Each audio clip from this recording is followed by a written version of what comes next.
You ever feel like your schedule is running you instead of the other way around? In this episode, we're diving into one of the biggest challenges for practice owners, which is managing your time and your caseload to avoid burnout. We're going to share practical strategies to streamline your schedule, set boundaries, and make room for what matters so that you can keep providing top quality care without sacrificing your own well-being. Which is a huge problem for many practice owners. In the beginning, when you first get started, there's really no avoiding it. Like, you're going to be in hustle mode. Oh yeah, you're gonna be grinding, and in the very beginning stages, like work-life balance, in my opinion, is kind of a myth, right? If you're balancing your work for the rest of your life, right? Now, that doesn't sound right. You're making a trade-off, right? Like, it's never an even 50-50, especially in the early stages. Yeah, nobody knows who you are. Nobody knows what you do. There's no testimonials, so nobody knows how good you are. And you have nobody to treat patients. You've got to do everything. You've got to get out there. You've got to set up your business. You've got to learn all the back end. You've got to figure out all the systems, because for the most part, right, like if you're just figuring out on your own, you're figuring it all out, right? Which means you have to figure out every single little detail of how you're going to do things and how it's going to run, and try to get it all documented at some point. And by the way, if you're new to business, you're probably going to suck at business in the beginning. The learning curve. You're definitely going to suck at business in the beginning. And then you'll look back and be like, oh man, it would have been so much easier if I knew then what I know now. But you're going to have to get out there and get your name out there and do whatever local marketing events and spend time learning digital things and all the things that you don't know how to do right now. You've got to learn, you've got to make money, and you've got to treat the patients. So what happens after hustle mode? Like, we can't do that forever. And that's not the goal. Like, it's not sustainable. I stayed in hustle mode in my first practice because there were things that I hadn't figured out. Like, number one, make sure that the thing that you're selling, which for clinicians, that's your skill set. And this is a total aside, but you have to make sure that what you're selling is of the value that you're charging it for. Personally, I had an average skill set, and that led me to being in hustle mode, because if you don't have that first, you'd have a really hard time selling your service. Hustle mode kind of indefinitely in her first practice, right? Because, Caitlin's self-described average skill set, from what I understand, left her doing all kinds of marketing events all of the time and always hustling for new patients, which meant never taking weekends off, working in the evenings afterwards, after seeing patients, to get more patients to come in, because it was just in a situation where she always needed more patients and the conversions weren't where they should have been. Yeah. And we see a lot of practices who, even years later, are still in hustle mode. And a lot of it comes down to they don't have the systems, they don't have consistent ways of bringing leads in. And so then you get to a point where it's like, oh, am I gonna make overhead? Am I gonna make payroll? Am I gonna be able to pay myself? And then people are like booking last minute local marketing events. There's nothing worse than a last ditch effort to try to get a boost in revenue for the month, and then you don't get anything, or just nobody shows up. Especially when you're putting your own health and fitness and well-being and hobbies on the back burner, which a lot of a lot of clinicians do, right, when they're first getting started, because everything feels urgent. It's all important, but it's not necessarily all urgent, right? And then they get stuck looking at their phone all the time and responding to client messages, and everything has to get done right now. And then they're at dinner with their family and they're not paying any fucking attention to their family because they're on their phone, right? So building healthy habits and boundaries around your job, your business, is very important, even though you are in hustle mode. Yeah. You have to make sure that you have to make sure you're taking care of yourself. Yeah, so let's assume that you've been in hustle mode, that you have things organized, that you're a good clinician, that you have all your systems figured out, and you just have a shit ton of work to do all the time because you're the only one in the business. Well, at that point, you have become the bottleneck because you can't work 24 hours a day. You shouldn't have to.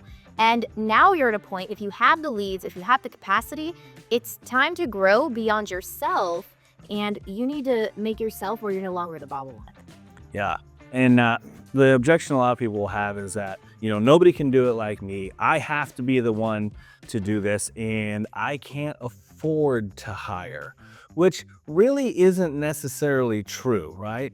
Dan Martell has a great book called Buy Back Your Time. You can read it. I'm not going to go through the whole thing here, but he has a way to calculate your buyback rate, which in essence is taking what your business pays you, including discretionary spending and all that stuff, and dividing it by 2,000, which is the average number of work hours. Yes, you're working more than that, right?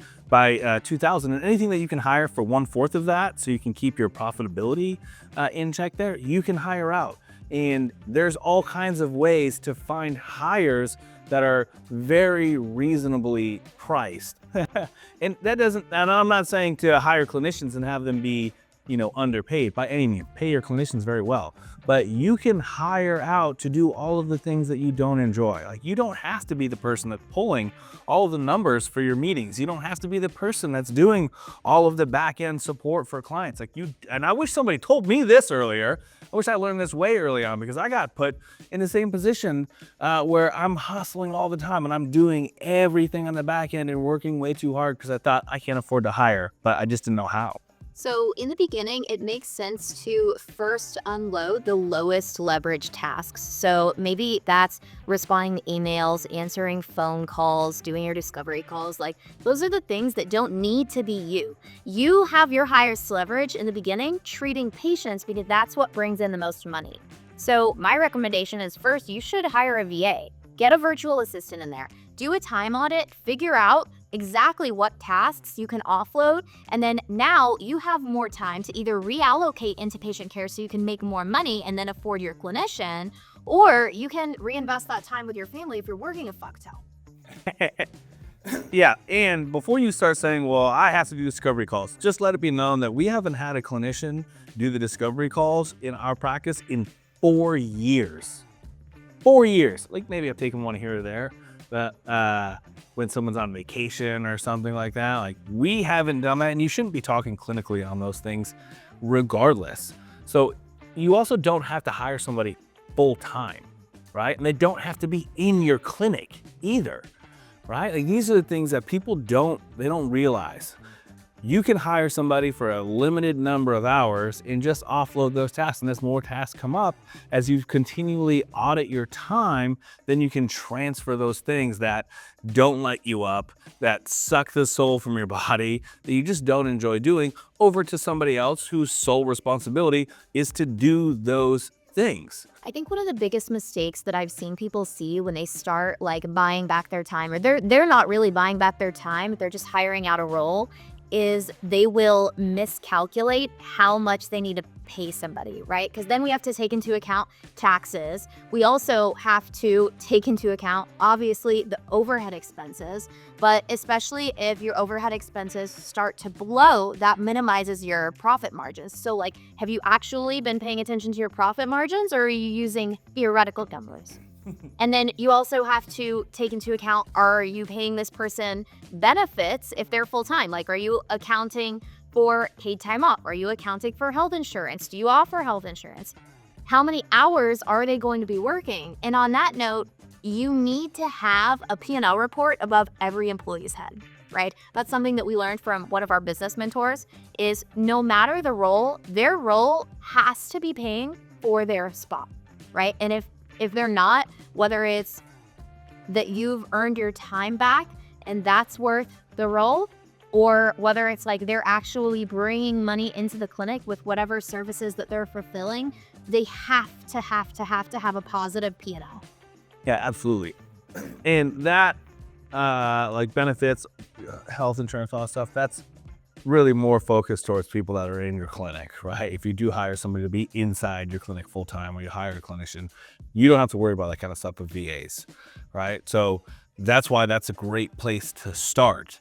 The other thing with all of this is just, what are you charging, right? Because if you have to then reallocate your funds somewhere to other than you, then your overhead goes up. And if you're not charging at least $200 an hour, you're gonna have a really hard time scaling to having other clinicians that are treating patients for you, so you can then free up your time. And yes, you might love treating patients, and that's totally fine. But even if you're hustling and you're charging $100 an hour, You could work half as much if you were charging $200 an hour. Work literally half as much, make the same amount of money, which then will in turn avoid burnout, make more time for your family, and allow you to have hobbies. Now, as you're going through all this stuff, one thing I really want to hit on is making sure that you have time to continue your self-care, right? A lot of times people go through, and we've both done it, right? We've made this mistake where we just work harder. We just get shit done, grind mode. Whatever it takes, we're doing it to accomplish the mission, but we didn't do a lot of things the smart way, right? We were in the mindset of, has to be us. Nobody can do it as good as us. Nobody else does it right. We can't afford it. We've made those mistakes.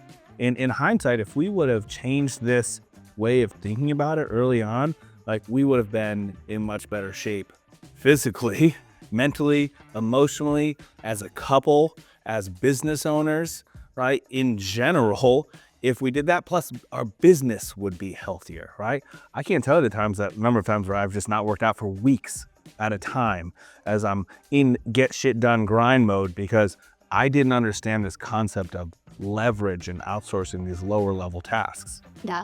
And I think the only caveat to that is that there are seasons of push where you have to get something done. It is extremely high leverage.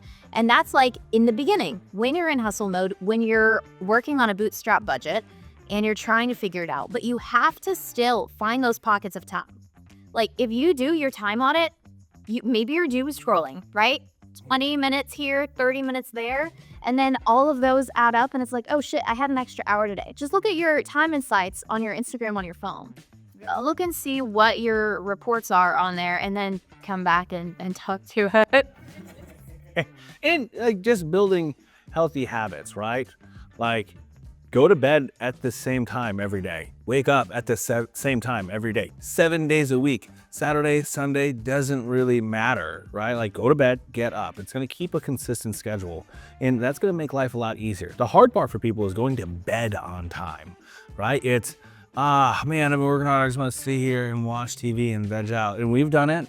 And then it's like, cool. We just sat there for 2 hours that we should have been sleeping, watching TV to just self-soothe and numb ourselves, really, right? But if we would have just gone to bed, the next day would have been easier. And the next day would have been easier. And then all that time you're spending doom scrolling on your phone, like you could be going for a walk. Like fitness is a huge passion of ours, obviously, right? But there's been times where we haven't worked out. Now, looking back, could we have worked out? Hell yeah, I could have gone out in the gym and done a 10-minute workout. Like 10 minutes is better than nothing. We could have gone for a walk. We could have done anything active, but we didn't, right? And now we both have a fitness coach and that's something even in our grind modes that we have now. He's like, hey, just get in there, do something. 15 minutes. You can move your body for 15 minutes, right? Because you lose 15 minutes in all kinds of ways throughout the day. Especially if you just you drive somewhere and you just sit there in your car because you just want to be in silence. You get home and you sit in the driveway for 10 minutes in your car because you just want to be left the hell alone and just not have your brain work. Like I've done that plenty of times. I've gone to work and sat there for 10 minutes and got home and sat there for another 10 minutes and then laid in bed scrolling for 45 minutes, right? Well, there's over an hour of time that I could have used actually productively and at least gone for a walk, right? While you're going through this whole situation, make sure you're staying hydrated. Make sure you're still prepping your food. Stay on top of your macros, your nutrition. All of these little things are going to set you up to not burn out and maintain healthy habits. I think that brings up like 2 key points is one, make sure that you're not eating foods that make you feel like shit and make you more tired. Like if you're eating processed foods with a lot of sugar, you're probably going to feel a sugar crash. You're probably not going to feel great. If you're eating things that are healthy, if you're staying hydrated, you're going to have more energy throughout the day. Like those are the little things that add up, especially when you're going to bed on time or when you have an exercise routine and you move your body, that gives you more energy too. And so then the other thing is if anybody is very visual and also like operations focused like I am, using the time insights on your Google Calendar is a really helpful tool. So something that I'll do is I'll block my entire day. Roger and I both do. And even if you start it off in chunks of, okay, this chunk is fitness, this chunk is drive time, this chunk is admin time, you can allocate activities within that time. The thing that I started off doing that went the wrong way was I would be like, this task is going to get done from this time to this time, and then this task, and then this task. And what ends up happening is you overestimate the time things take, and then you fudge what you're doing. You get off track, and it takes you the amount of time that you gave yourself. Or you completely underestimate how long it's going to take you, and then you fuck up your entire day because 5 tasks 3 times longer than you thought it would, and then you didn't get your actual important activities done. So if you just block in chunks, you get done the top priorities. That way you're moving the biggest needles forward. And then in your calendar, you can actually color code those, and it gives you insights as to, okay, how many hours did I spend in meetings? How many hours did I spend working out? How many hours did I spend with my family? How many hours was I in patient care? And how many hours was I doing back-end admin work? And those insights are great to go over on Sundays. But keep in mind, you also need to hold yourself accountable. So if you're doom scrolling, if you're not doing something productive, don't count that time towards doing any of your other blocks. You have to actually write that down that, oh, I laid in bed and scrolled for 50 minutes before I went to sleep. And so that's not sleep time. That's scrolls. It's doom scroll time.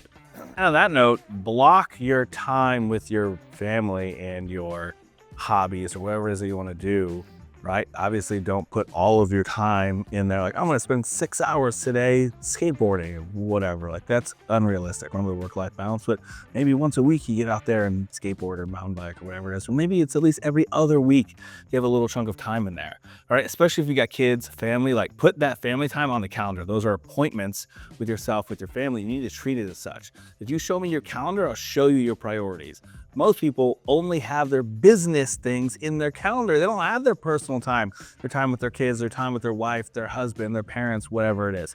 Put that stuff in there. Yeah. All right. And I think this takes us back to, like, if your reaction to this is like, I don't even have time for any of that. Well, you probably need to do a time audit. And there's a lot of tasks that, like, go back to what we were talking about delegating, because you need to be hiring back for your time so that you can get your time back and start either being able to live your life, because you didn't start a business so that you could only work and not have a life, right? Like, you started your business with whatever goals that you have. If you want to work and hustle and grow and scale, that's totally cool. I respect that. Roger and I had done that. But we also make sure that we have certain time allocated. So if you feel like you're way too busy and you are wearing too many hats, you probably are. Which also brings us into the hiring, right? In some areas that people run into issues, like we've made this mistake where we're like, we're going to build a role and hire for that role and not hire based on what we need to do to free up our time. Because like, we're going to grow, we're going to hire this thing and this thing and this thing, and that just adds more shit to your plate. We have onboarding, we did rush hires, we've like done all kinds of stuff. So why don't you talk a little bit about some of that stuff? Yeah, so I think the top 3 areas that people run into issues. Number 1, with a rushed hire, if the process is chaotic, if you don't have the position entirely outlined and you don't know what to expect, then you're bringing somebody into your world, and like, if you don't know what to expect, they don't know what to expect. Just do what's in my head. Yeah. Just figure it out. And then We'll figure it. you would get frustrated because you did a bad job with them, but you're not going to take that ownership, right? Like, you have to set your employees up for success. You have to check in with them. You have to make them feel supported, right? And I think those are some of the things, like, you have to care about them as a human, see how they're doing, ask them, like, personal questions, get to know them. They're not just checking off boxes for you. Like, they're humans too. Yeah, they're humans that can be also a huge pain in your ass and take up a whole bunch of your time if you're not doing a good job, right? Like, that's more of the thing, like just hiring to grow and like, we're gonna have this role and we're gonna make it and we're gonna hire someone to fill it. But now you've actually just added more to your plate, because now you have to develop that role, you have to grow it, you have to manage them, you have to check on everything, you have to check in with them. And it actually ends up taking a lot more of your time, especially if you don't have good onboarding systems in place that set them up for success in a way that doesn't take your time walking them through everything, holding their hand. If they don't have resources to go look at when they have a question, what are they going to do? They're going to come ask you. They're going to take your time. You're going to be doing other things. It's going to pull you away from the things that you need to be getting done to support them, to help them, which then just makes you frustrated at them and feel very far behind on the things that you're supposed to be doing because you didn't create a good system. Yeah, and if everything was chaotic and rushed in the first place, then honestly, you may have hired a bad fit, and that's going to take up even more time. It's going to cost even more money. You may have to go through the hiring process again. The book Traction by Gino Wickman, I believe, talks about GWC. Like, do people get it when I have the capacity to do it? But they also have to exude your company values. And so those are the things that you have to measure people on. So up front, if they even seem like they're a bad fit, or if they don't GWC the role, then they're probably not going to work out long term, no matter how desperate you are for that hire. Yeah. So then, going back to the poor onboarding, the number of mistakes that I made early on with onboarding was I didn't have things laid out. It was inconsistent from one person to another person within the same role, and it took up a fuck ton of my time. I would actually dread when people would start because I was like, God, I'm so busy. I have so many tasks to do. I don't have time to onboard this person. But now I have to sit here for 3 hours, multiple days a week. I have to baby this person. And that's not what good onboarding looks like. It's not what good leadership looks like. And thinking about it that way is not good leadership either, right? And these are all lessons that we've had to learn the hard way. So like, streamline your onboarding, make systems so it's passive, it's consistent from one person to the next. Make sure that you have everything planned out as you're hiring. You don't need every little detail like when you're hiring a VA of what you're gonna have them do, but you need a starting list of like, all right, I've audited my time. I know these are the initial things I'm gonna hand off. And when that starts going smoothly, you'll re-audit your time and you'll find more things that you can slowly start to hand off as you're going along. When you hire a clinician, you need to have very clear standards and systems and goals, right? Like 30, 60, 90 day, this is exactly what's gonna happen and when, because if you're frustrated in feeling some kind of a way about them and the system, how do you think that they're feeling as they're coming on, right? Imagine putting yourself in a role where you just go and they're like, all right, figure it out. We'll figure it out together. And then they're like, you're not doing a good job. Well, motherfucker, you didn't tell me how to do a good job. I don't even know what a good job looks like. All I know how to do, because I'm coming from the insurance world, is treat patients. Yeah. Well, and I think that goes for any role that you hire for. Like, you have to have the 30, 60, 90 day to know whether they're on track, off track. You have to know what your expectations are going in. You have to make sure that you have reasonable expectations. Like, you can't honestly expect somebody to be at 100% at the end of their first month. They just acclimated into a whole new environment, new people. They are learning all these new systems. They're learning all of your platforms, the way that you do them. But what you can ensure is that they have processes, they know the basic grouping of their tasks, and they follow the procedures. And if they have a question, they first reference the SOP, and then they try to be resourceful or ask. They don't just guess. They don't just do things differently every single time. They are following procedures. Yeah, SOP, Standard Operating Procedure, just in case you don't know. So also, if you're having a lot of issues, maybe the last thing on this topic, right, is you have to look at yourself first, right? How did you train them? Do they have the processes? And, have they made mistakes before? How have you addressed those mistakes? Have you just been letting things slide and not saying anything? Have you been up their ass about every little mistake that they make, right? Look at yourself as a leader. How are you actually leading these people? And then on that same turn, right, you can't just blame yourself as a leader and think, oh, we're gonna train this person up, we're gonna train them up, we're gonna train them up, they're gonna get it. I've done that so many times. So there's this mantra, hire slow, fire fast, right? And when I first learned that leadership could be the problem, it's been such an ongoing lesson, because there were so many times early on where I didn't blame myself when something was going wrong with a hire. And then years later, it's like, okay, what could I have done better? What could we have trained them on better? Where could we have done this, this, and this? And it's like, if somebody's not working out, if they don't get it, want it, have the capacity to do it, especially if they don't have the capacity to do it, they need to be gone. Yeah, because they can get it and they can want it, and they could just not have the capacity to do it, right? They could want it and have the capacity to do it and not get it. They can have any variation, right, of 2 out of the 3, and it's not gonna work. And then in that case, people will be like, all right, they're close. It's like being in a bad relationship, right? They're like, the potential right? If this person just did this and this, right? They can change, we can get them there, we can do it. And then it doesn't happen, and it drags on forever. And then you end up having an employee that you resent. You end up having a business that you resent. You don't want to go there. You don't want to deal with things. And you have to change the position to accommodate them, which is not good for the business. You end up having to do more work, which defeats the purpose of you outsourcing it. And it usually, because of the time component and because of changing the role component, it will also impact the bottom line. It impacts how much money you make at the end of the day. Yeah, you definitely don't want to go changing the way that you operate to accommodate a person, because you can't do that for everybody. Imagine that every single person you brought on here to change the way that you do business, the way that your business runs, the way that you talk, the way you run meetings, the way that you interact with everybody, for each and every person that you bring on. Because if you do it for one person, then you have to do it for everybody else, right? Like, that's just the way that it goes, right? And if you do it for one person and the rest of the team sees you changing things for one person, they're going to have that expectation that you're going to do it for them as well, right? It's not what you tolerate, right? Because tolerating something means that you endorse that behavior. Now that is okay. And that is not acceptable. You cannot be doing that.